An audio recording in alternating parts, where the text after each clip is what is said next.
Hey everybody, hope that you're doing well.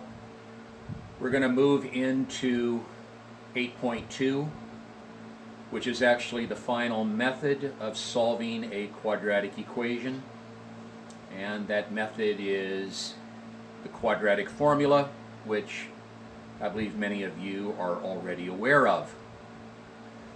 The quadratic formula, I've got it stated up here. I'll state it, and then I'll kind of mention a little bit about where it's derived from.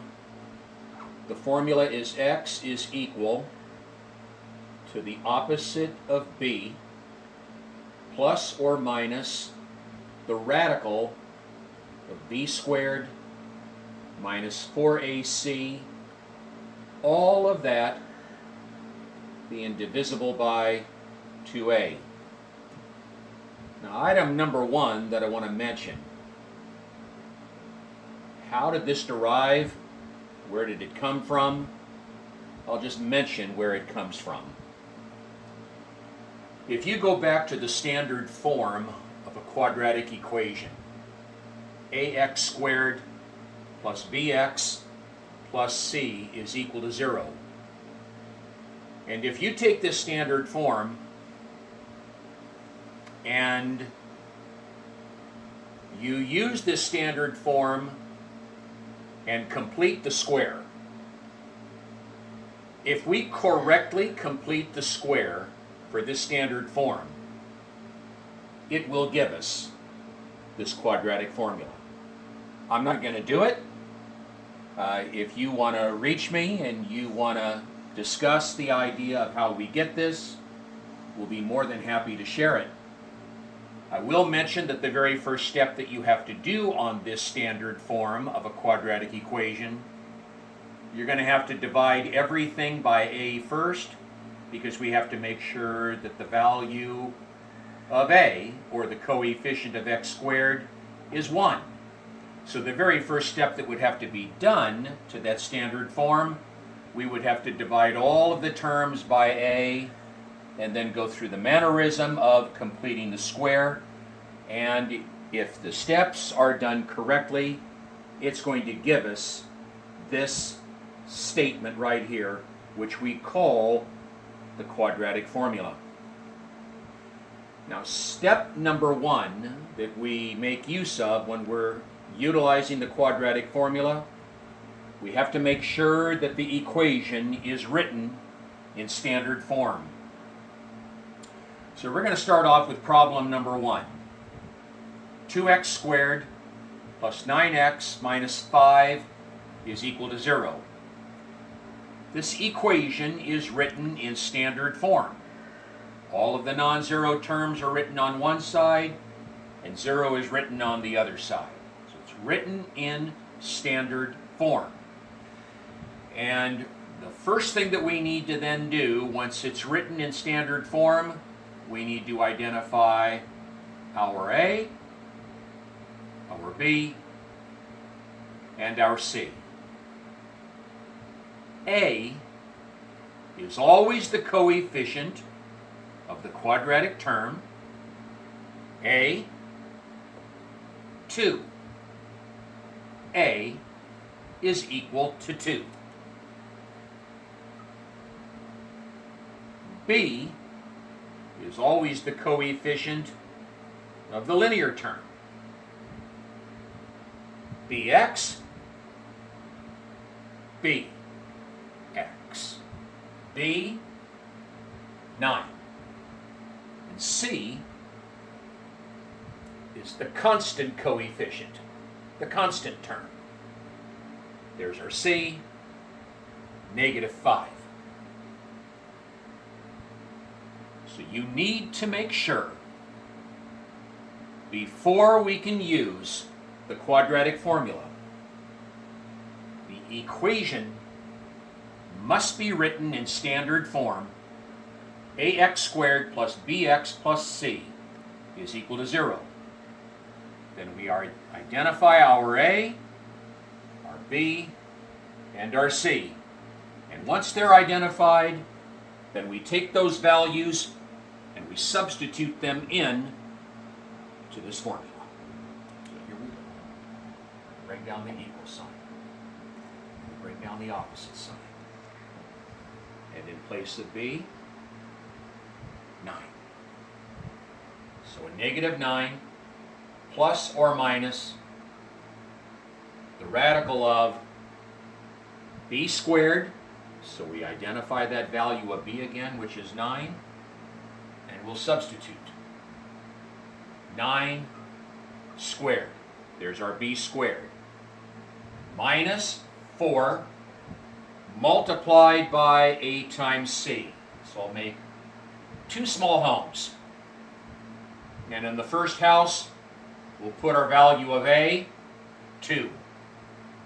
Second house, our value of c, negative 5. And all of this, which is this, we're going to write over the value 2 times a. 2 times 2.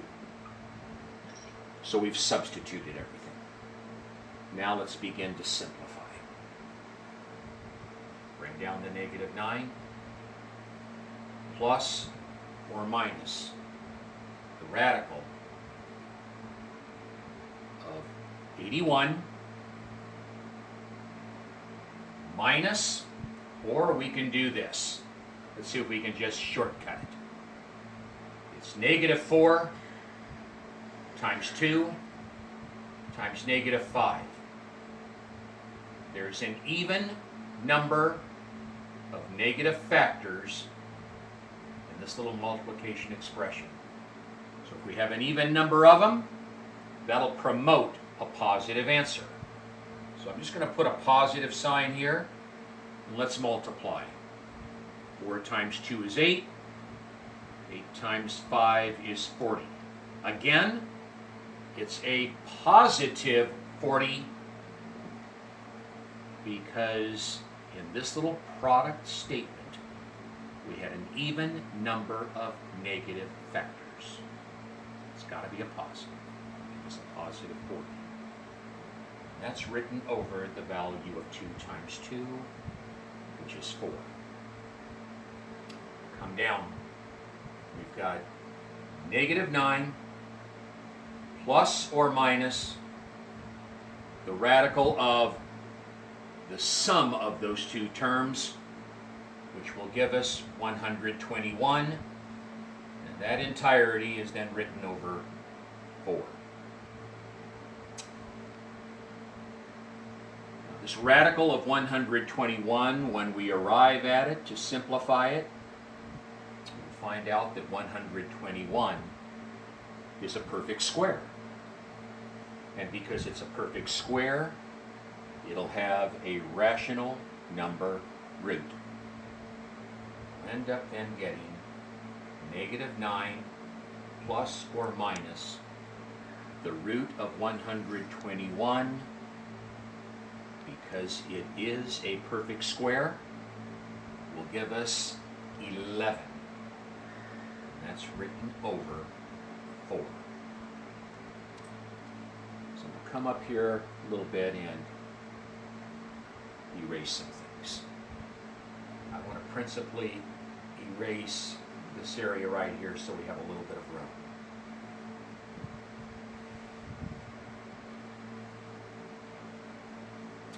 Come back up here. We're going to get 2 answers. The first answer is going to evolve itself from this statement. Negative 9 plus 11 divided by 4. Negative 9 plus 11 divided by 4. Or negative 9 minus 11 divided by 4.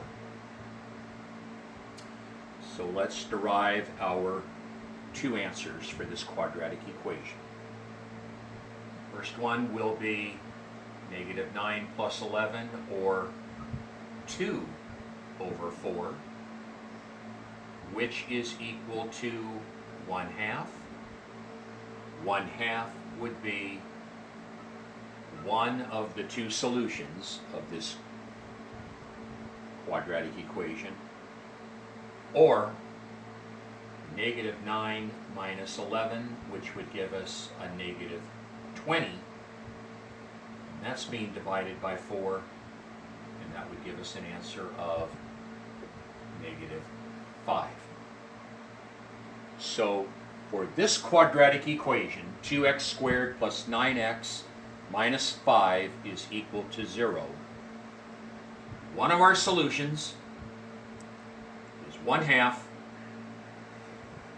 The other solution is -5. We can state it in roster notation. We would have 1/2, comma, -5. That would be the solution. Okay. That's something like number 1. Let's look at a second example.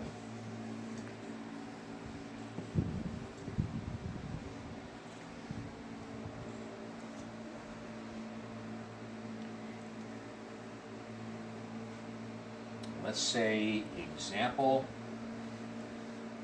number 2. Let's say it's this. 2x squared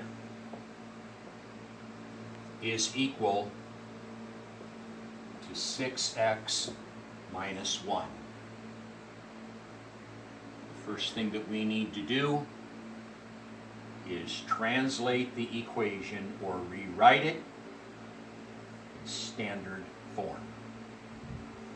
So we're going to leave the quadratic term of 2x squared right on the left-hand side. We're going to move these two terms over to the left, get it in standard. So we'll bring down the 2x squared. And when we move the 6x over to the left, we'll change its sign. And when we move the -1 over to the left, we'll change its sign. And then it'll be equal to 0. Now it's in standard. Let's identify our A, B, and our C. A, the coefficient of the quadratic term, 2. B, the coefficient of the linear term, -6. And C, the constant coefficient, 1.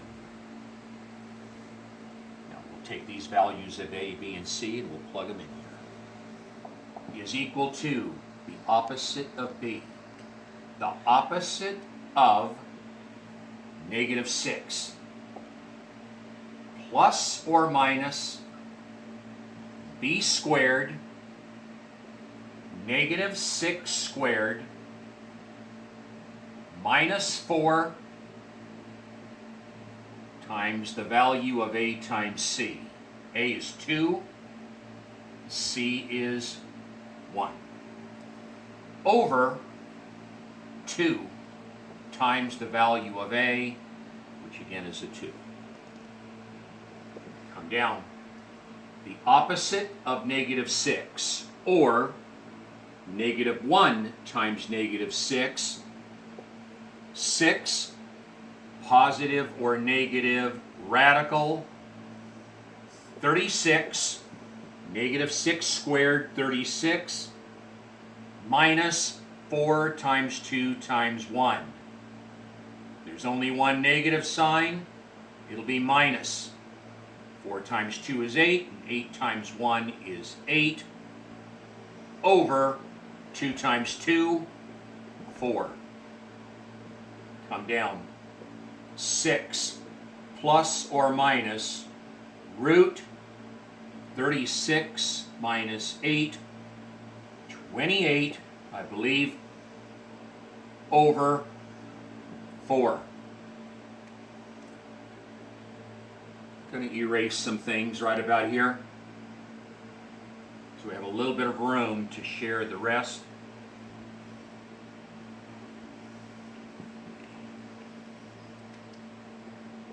We'll have equal 6 plus or minus. Now a bit of a pause. the radical of 28. 28 is not a perfect square, so we just can't automatically pull it out from underneath that radical sign. But 28 happens to be a positive number of which it does contain a perfect square factor. So we're going to use the product rule of radicals and bust up this radical of 28, and we'll show that representation right here. So plus or minus, we're going to get two radicals ready. In the first house, we're going to put a perfect square factor that 28 has, and in the second house, it's going to represent an irrational factor. I don't believe we have to do a prime factorization of 28. We should be able to look at 28 and see that the largest perfect square factor that 28 should share is the factor of 4. 4 times 7 is 28. I don't believe 28 has any larger perfect square factor than the factor of 4.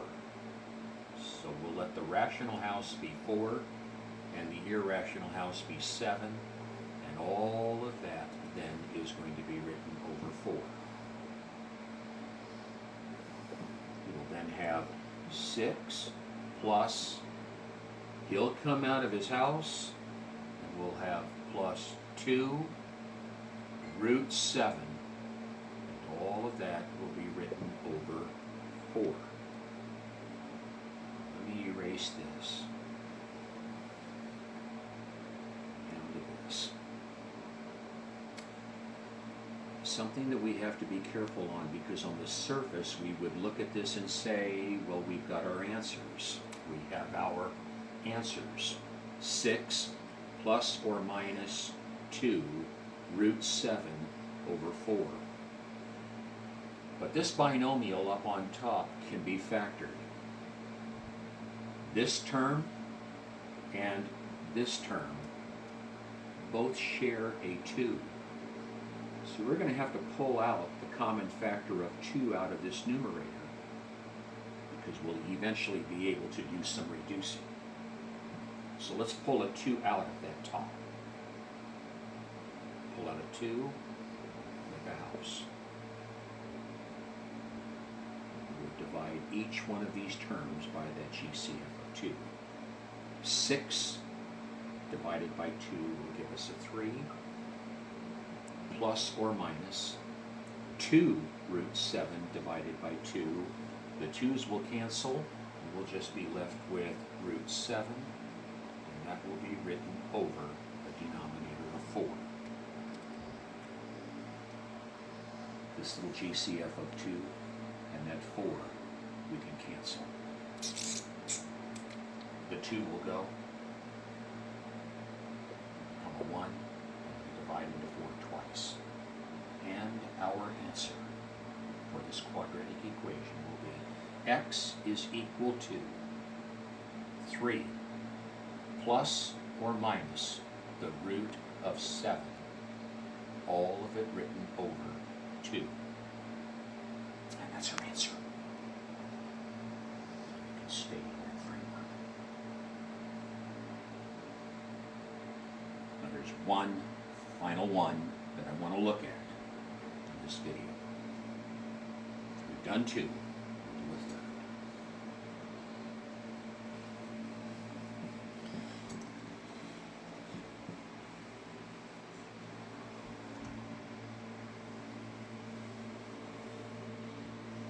Third one will be this. 3x squared plus 5 is equal to a negative 6x. It's almost written in standard form, not quite. We'll need to move this negative 6 over to the left. And then we'll put it in descending order. We'll have 3x squared, move them over, positive 6x, positive 5 is equal to 0. A, 3. B, coefficient of x, 6.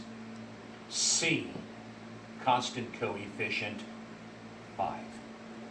A is 3, B is 6, C is 5. Here we go.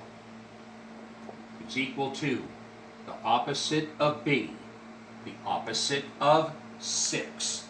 Negative 6 plus or minus root B squared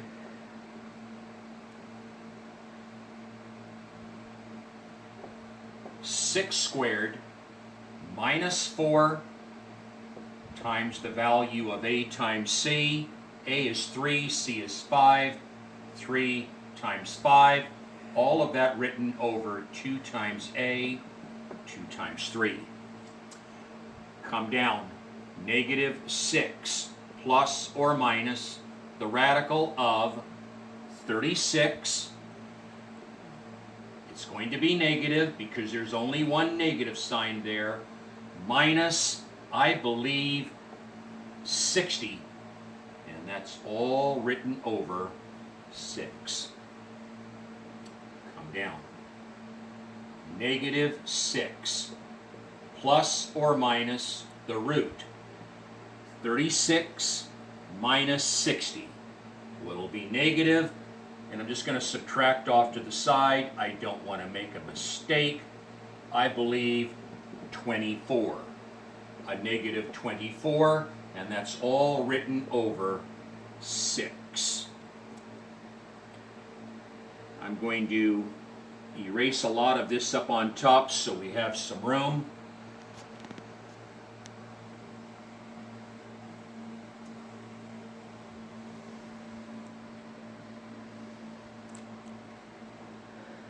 X is equal to negative 6 plus or minus the radical of negative 24. The radicand is negative, so we're going to have to bring in the concept of the imaginary unit of I.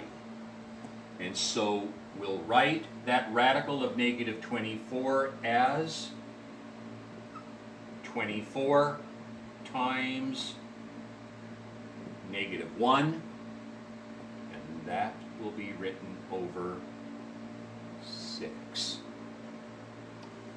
Now very, very carefully, let's bring down that x and that equal sign.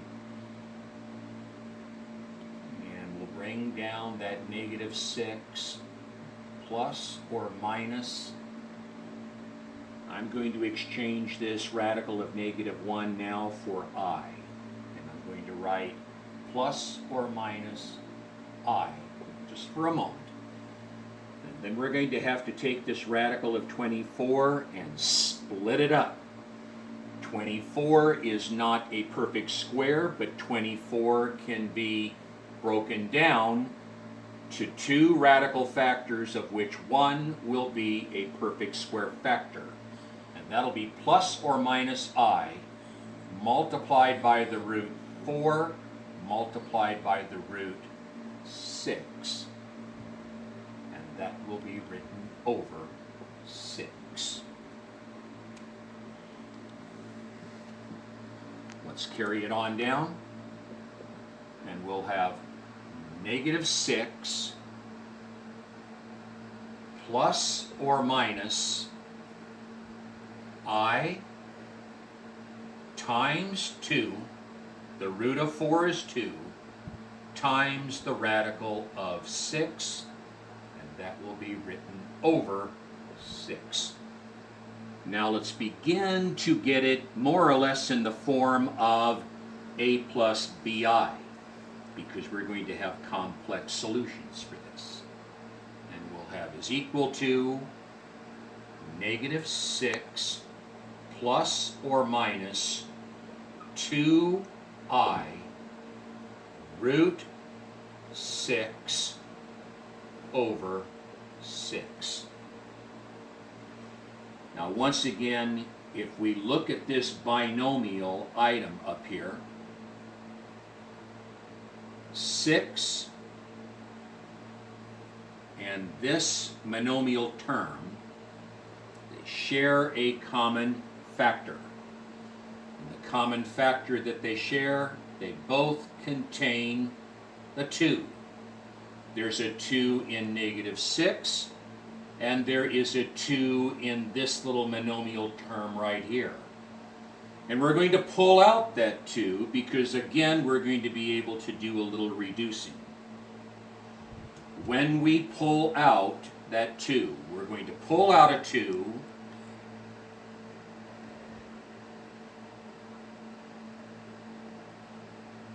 make a house,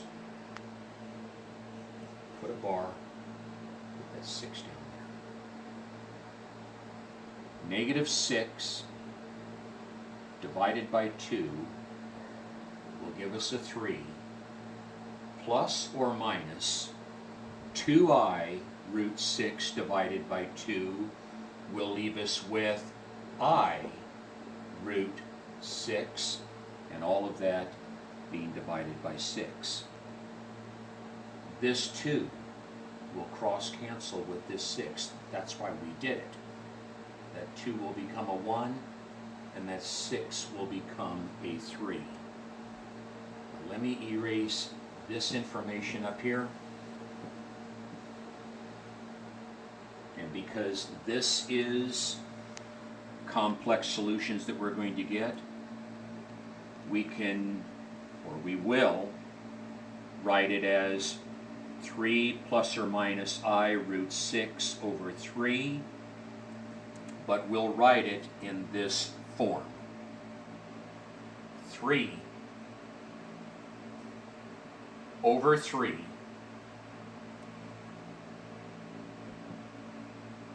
plus or minus I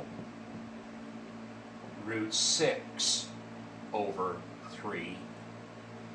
And we can do a little dividing right here, and we'll have 1 plus or minus I root 6 over 3. Here's your A, plus or minus your B, I.